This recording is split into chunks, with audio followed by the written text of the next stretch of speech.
Beautiful day today. Gonna take you along for some of the less sexy stuff in real estate. Car is actually slammed. Prepping listings, have another one coming out this week. So dropping off some floor mats, some paper towels, different things because we are getting a ton of either snow or snow melt here in the city. So wet boots, things like that.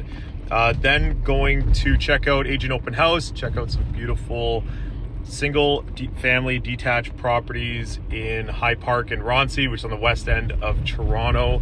And then going to check out a couple listings we have upcoming, see the progress. We are fixing some flooring in one, the other one's getting ready for some paint, and then a third one just making sure it's all ready for the staging. So just getting everything organized, set up. Going to take you along today the back side of real estate. So not as glamorous as all the shows sometimes make it out to be, but necessarily part of the process. And I do like doing it. Great to connect with clients and get everything ready to make sure they look super great on launch. We are crawling in traffic here. Actually, the snow is still not cleared up. It's been about at least a week and a half since the big snowfalls, and it's actually an absolute nightmare driving. But good time to talk about what's actually happening in the market. We are 3 full years from the peak of the market in February of 2022. We're now obviously just crossing the bridge of February 2025.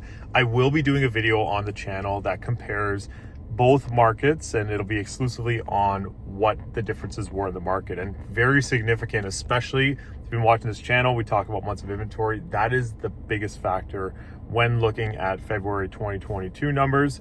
Overall, the market has been pretty balanced for the month of February. We're starting to see in the last week or so, just basically after Family Day, starting to see better product come to market. And what I mean by that is in the hottest areas of the city, there are specific properties that generally look better without snow and less gray, and they're big homes, easier for people to tour them, to access them, to get to them. We're starting to see more of that product come to market now, which is great because buyers that are looking for those products, and I certainly do have buyers looking for those products. We've been waiting for a few months and we've seen everything already that's been on the market, but now getting into the quote unquote spring market, it doesn't feel like that with 2 feet of snow on the ground. But as we get into March, and especially going through March break in the real spring market, we'll continue to see more of those properties, and certainly great options for buyers. Condos are actually still moving, or actually starting to move a bit more, seeing more activity on condos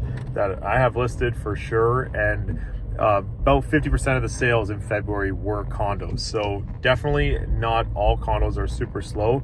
The smaller condos, the studios and 1 bedrooms, we are finding are a bit slower than the larger condos, 2 bed, 2 bath and beyond. But essentially right now, buyers are looking for value. That's what they're looking for. So if there's 2 condos that are equal on the market and one is of way better price, they will generally go for the one that's the better price, of course. But they are out there. Buyers are out there looking for product. They're just being more choosy, and with the amount of inventory out there, they can be, and definitely looking for that value. So that's what we're actually seeing on the ground level in the market. Just paid $90 for about 50 liters of gas. Yesterday I drove about 300 kilometers, and this tank will give me about 700. So I'm curious if you've made the switch to an electric car. I'm so curious because it would have been nice, A, to start the day with a full charge, and B, what the range is like, if that'll definitely cover it, and what that's costing to charge. Definitely drop a comment down below because I'm super curious if that's the next move. To show a bit of a graphic design of where we're driving to today, we're going from High Park down to the office, which is basically Portland Wellington or the Well, heading over to St. Lawrence Market, back to Liberty Village, up to Yonge Eglinton, out to Richmond Hill, and back to High Park. So it's a big day of driving, big day of setting things up, doing some showings, and excited to take you along. In Condo, awesome views. Okay, we're in Summerhill right now, and the reason being is that I get pretty much most of my daily coffees from Impact Kitchen. There's one here on the corner. They have the subscription, so little plug there for them, but they're amazing. They do awesome work there.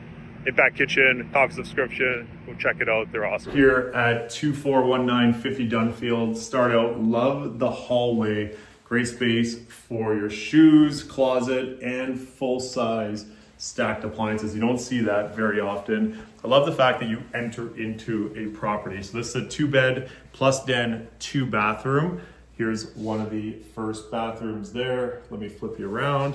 So here's bathroom number 1, full stand-up shower, and then it goes off into the primary, which we'll get to shortly. But check out this living area, it looks awesome. Love the 2-tone kitchen, full-size appliances, stainless steel. You have high gloss up top, wood grain down below. Love the backless oven, and again, full-size appliances, stainless steel. Wraparound balcony, so the balcony does go to the left and to the right, which brings us to the right, which is, this is a 2+ den. This den is full size, could be used as a bedroom, has its own closet and double sliding doors. Heading into bedroom number 2, love that both bedrooms have full-on doors on them, so not sliders. Plenty of light coming in, its own windows, and 9-foot ceilings throughout. If we head into the primary, this view goes on for days. This is a north-facing view. It looks incredible. And then take a look at the ensuite. You have a tub and all modern finishes throughout. Here's again a nice look at the rest of the space. Fantastic looking unit and ultra modern white oak vinyl flooring. One thing I love about this location, Yonge Eglinton, is that everything is right at your doorstep. You have 2, not 1, but 2 grocery stores, Loblaws, Farm Boys, within basically 100 meters walking distance. TTC right at the corner there at Yonge and Eglinton, and all the amenities if you want. Restaurants, coffee shops, it's all right here. For this building, 50 Dunfield, all the best amenities are in this building. So you do have a gym, you do have an outdoor pool, outdoor hot tub, the steam rooms in here. The sister building has the other elements of the amenities, so it does have the party room and meeting rooms, but this one has the gym and the pool, which I find most people use. So if those are important to you, they're inside this building, and really awesome amenities, well appointed. It's a great unit, great space, and great location. If you need any more information on this, send me a message. You're in Yonge and Eglinton, Midtown. Great spot. So this condo, this is 50 Dunfield. This is located on the south side of Eglinton, on the east side of Yonge, 2 grocery stores right here. So one thing that's amazing about this location is everything's kind of like walking distance. You don't really need a car. This condo does have parking, but you actually probably could just park your car and do most of the things you need to do by foot, which is what makes Yonge and Eglinton really good. The Eglinton line, I know everyone's been talking about that, not ready yet, I guess, but once that's done, and connectivity to the subway station right there, super prime area, especially if you want to get in and out of the downtown core. Last piece, set up a lockbox, grab another coffee, and that's it. It's been quite a day. A lot of that little stuff that has to get done, and as mentioned, it's not always the sexiest of stuff, but it's all part of the process and getting things ready to go. So going to finish those up, and one more stop after that, just checking in on the painters for an upcoming listing as well. But then we're good to go. So hope you enjoyed kind of the back end follow around and the condo as well.